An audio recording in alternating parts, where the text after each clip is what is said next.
Good morning, everyone. How you doing today? Michael Zuber, author of One Rental at a Time. And one of the things I really enjoy about having a YouTube channel is you really get to put your thoughts out there, but you also get to collect feedback. And when I collect feedback or a comment from a subscriber that is well thought out and they want to kind of get or collect my reaction, I think many times I owe it to them. So what I've done here is I've taken a comment that was very well thought out that basically at the end asks me for a response. So here we go. I'm going to give you my response. So let me bring it up so you can all be on the same page. And again, the subscriber disagrees with me passionately. And as you'll see, has said that he's told me this before, which I don't recall, but I get hundreds of comments. So it's not a shock that I don't remember. But first and foremost, I hope it's obvious that I welcome disagreement. I welcome comments. Uh, if you ask Olivia, I'm wrong all the time. I am making daily decisions based on stuff I read and share. And most importantly, I'm making investment decisions with my own money. And if I'm wrong, it could be disastrous. So please continue to share your thoughts. Let me know where you think I'm wrong. I welcome those things. So let's bring up this comment. Let's go through it together. So here we go. I've just cut and pasted. Hopefully it's all there. Yeah, it's all there. So we've exchanged comments on this issue a couple of times. Now we don't see eye to eye, but I will try again to see your reaction. I'm sorry. You have to try again. Yeah, I must have missed it. Unemployment is quite high and the recovery, if that's what you want to call it, is sputtering. So I guess, I'll just break this down side by side. Everybody should know, if you watch my channel, my daily financial news, unemployment is high and getting worse. I think there are structural cracks. But actually, I think the recovery, while taking a step back in Q4, gets better from here. So let me be clear. So hopefully I don't upset this individual. I think Q1 will be better than Q4. I think Q2 will be better than Q1. I think Q3 will be better than Q2. Q4, you get it. I think we are going to see consecutive quarters of every quarter being better than the one preceding it. Does that mean we go back right to 2019 highs? No, of course not. But I do believe we are at the tail end of this and we are going to see a roaring 2021, 2022. So I would guess I agree with that comment, and hopefully my videos have pointed at that. So let's keep going. As you pointed out, for the past couple of weeks, jobless claims have been rising, although not to the extent you were hoping to see. Well, first off, I wasn't hoping to see that. That's not fair. You might want to say I was predicting, I was fearing, but to say I was hoping we'd have 1 million people with unemployment claims is wrong and mean. That's never what I hope for that. I hope we have zero unemployment. I don't hope for things like that. I'm not that kind of person. Did I fear? Did I predict? Sure. But that word's mean. I would never hope for unemployment. That's just wrong. At bottom, unemployment is not going to be repaired anytime soon. I'm guessing by at bottom, you mean in the economic cycle? Yeah, I guess. Hundreds of thousands, perhaps millions of businesses across the country have closed their doors and will not reopen. Yes, I have said this many times. Small, medium-sized business in the service sector, restaurants, hotels, small retail, in trouble. But as I've said also, while 2020 is the year of store closures, I believe 2021, probably in the summer, will start to be the story of store opens. So I think it will be repaired far faster than you are insinuating here. You don't use the word, so I don't want to say that, but that's what I think you're saying here. This means jobless will remain high for foreseeable future. I don't agree with that. I don't know what foreseeable future means. To me, that's years. I think you'll be surprised. I think unemployment will be far better 12 months from now than today, and I consider that foreseeable future. I think the bigger thing around jobless or unemployment is the trickle down effect. I think it's going to be very sticky. because, we've lost a million females have stepped out of the workforce, I believe, for the short term to help raise kids and all of that. I believe they will come back when daycare, childcare are options. So it's going to be sticky, but think I think the economy is stronger than you are highlighting here. The forbearance period will come to an end. Yes. And so will the pandemic. Yes. When the forbearance periods end, all those people in forbearance that remain jobless will not be able to get loan modification or new loans for new houses. Sure, I guess. Yeah, I sure. They will become motivated and hurry to the exits. See, now that's what I disagree with. The word motivated seller, to me, I've lived through that. I've invested through that. That was 2010. That was motivation. We're not going to see a rush to the exits. When you say motivated and hurry to the exit, that really means price destruction. First off, the 3.2 million people in forbearance, you've just kind of stepped over it. Most of those will either have a job, right? Because it's been 6, 9, 12 months, will have found a new job and be just fine. Will there be some that are still unemployed and need to sell? Sure. But it's not 3.2 million. It's probably 600,000. It's 500,000. It's 800,000. It's not 3.2 million. So, 500,000 homes, and they're not going to be motivated to sell because they need to live somewhere. Some of them will sell because they have equity and be just fine, but they won't be motivated. Some people, the ones that you may be alluding to, the ones that are most desperate, the ones that really need help, they're going to go into foreclosure. And if they're upside down, no equity, there's no cash, foreclosures will take years. So that motivated inventory that you see coming, I don't see coming. Will there be some homes listed from people who are jobless that want money? Yes.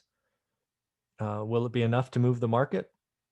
Well, it will be enough to temper the market. I don't think it causes a crash. I don't see the millions of homes that I think you're alluding to there in what you call the first wave. And I've read your email a couple of times. I disagree. I don't think this is the first wave. That's perhaps our first disagreement. The timelines for foreclosures, the timelines for loan workouts, the timelines for all of this stuff, this will not be the first wave. This will probably be the third wave. And this third wave crashes in 2022, 2023. So that's my first disagreement. I don't see this as the first wave. Thus, the first wave of housing augmentation will be, commence with the introduction of vaccine in the pandemic in sight. But by the end of 2021, the pandemic should be disappearing in a rearview mirror. Okay, I agree.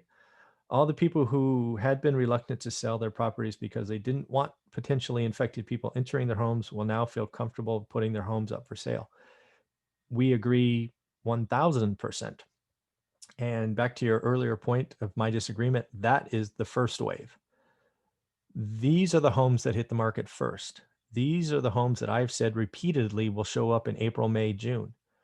This inventory will be large. This inventory will be substantial. This will be like 2 spring selling seasons.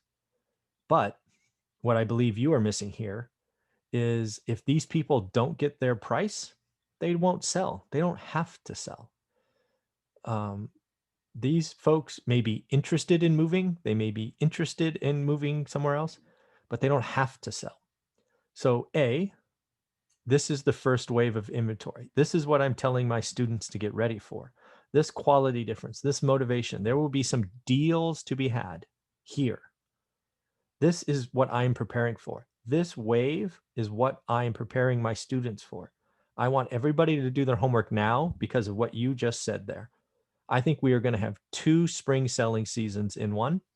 It will put a lid on prices, but it won't cause a crash because these people don't have to sell. I've been through these cycles before. And if you think your house is worth 220 because your neighbor is sold for 220 and you get a low ball offer at 208, you won't sell. You'll just stay put and eventually take your house off the market. That's what happens. And so go back to your email or comment. And given how greatly home values appreciated, I predict that this will be a fairly large cohort. Yeah, I agree. I think it's going to be 2 times a spring selling season. So yeah, it's going to be great. The second wave of housing supply augment will commence. I disagree. I think it's the first wave. I've already shared before that the first wave you're talking about doesn't even land until 2022. So I disagree. This is the first wave, and it will be the largest of the 3 waves. In addition, because eviction moratoriums, landlords across the country have had to go many, many months without receiving rent. Many of them will be driven into foreclosure if they have not already been driven there. So a couple of things. First and foremost, given my portfolio and the portfolio I've talked to owners of thousands of units, most of the pain is in apartments, multifamily. There's going to be deals, and I have said it repeatedly, in the commercial market. What you are talking about here is houses. Single family housing, residential housing, hottest thing on the market. There are some tenants not paying. I've been very clear. I have one student in one of my nice houses not paying. All right. Yeah, I've been very clear. I have one not student, tenant, and I knew I said that wrong. One tenant in my housing that hasn't paid since March. It happens, but they will be out eventually, and I will re-rent it again. Will some landlords sell? Yeah, but they will likely clean up their property and they will sell to the owner occupants. So again, this wave is going to be tiny. Will it be something? Yes. If I were to put a scale on this, what you called the second wave, I think is going to be 4x current inventory. I'm just trying to get a number.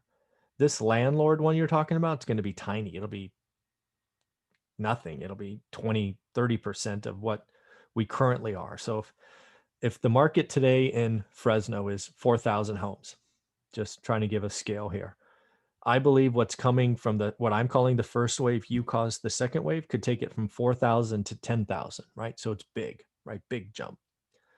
This, what you call the first wave, again, is zero impact on 2021, right?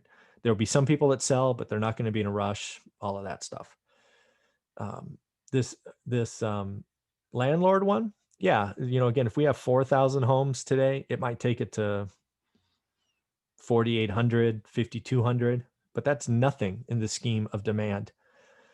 So again, I don't think this is going to cause that big of an issue. Thus, the third wave of housing augmentation will commence. Again, this is a trickle. This is not a wave. There are 3 waves of augmentation housing supply that substantially alter the imbalance existing in 2020 supply. I believe when discussing this subject, I only heard you discussing how the first wave of housing augmentation will impact market prices. I don't believe I've heard you discussing the second or third wave. Well, I don't think that's true at all. I think I've hit all 3 of them. We just disagree on timing. The first wave I've spoken about a lot because a lot of people are calling it the reason 2021 prices crash. And I've said repeatedly that that's impossible given the foreclosure timelines and all of that. It makes it a 2022 problem. So that's just because people don't understand how foreclosures work. People coming out of forbearance are not a day late. So the clock hasn't started for NODs and defaults and REOs. The math doesn't support their logic. I've talked about the second wave, which I actually think is the first wave and the largest, a lot. I'm telling all of my students, and I keep telling everybody that will listen, wait for all the inventory in April and May. I don't know what else I could tell you. And then I disagree with the frustrated landlords, at least when we're talking about residential. I think there'll be multifamily pain. I don't think there'll be residential pain. So I would love to hear your views on that. Great, you got them. Finally, I think when most listeners hear you say there will not be a crash in 21, they interpret you saying there will not be a crash at all. I certainly hope they don't think that. I'm very specific. I am battling the people that are calling for a crash in 2021. There won't be. There can't be unless interest rates double. Will not be a crash at all. Will there be a crash again sometime in my lifetime?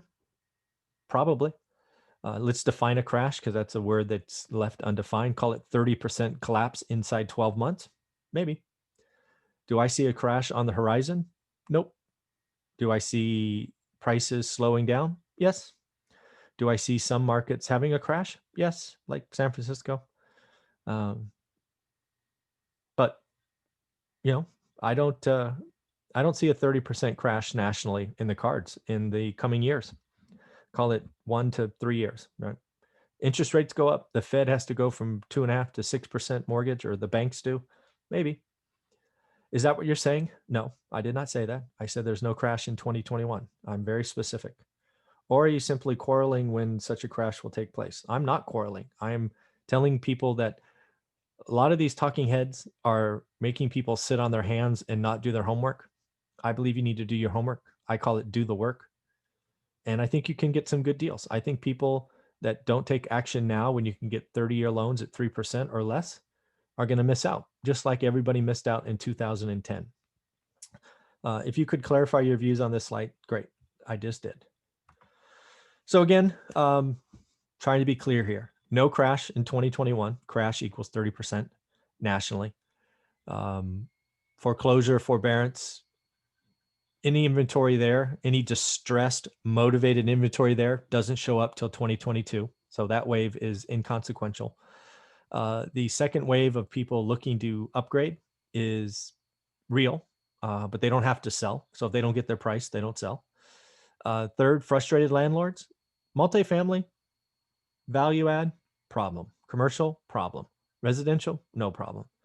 And then the last thing that's not in that comment, which again is very well thought out, is I believe lending gets easier next year. I believe we could possibly see a tax credit next year. So I think demand goes up. All of your comments were all about supply. Supply is an issue. Supply is the problem in 2020. But what you haven't thought about is, could demand go higher? I think demand could go higher. I think demand could go a lot higher. So again, I'm not calling a crash next year. I'm just don't see it. So hopefully that makes sense. Hopefully that, hopefully this has helped you understand where I'm coming from. Thanks.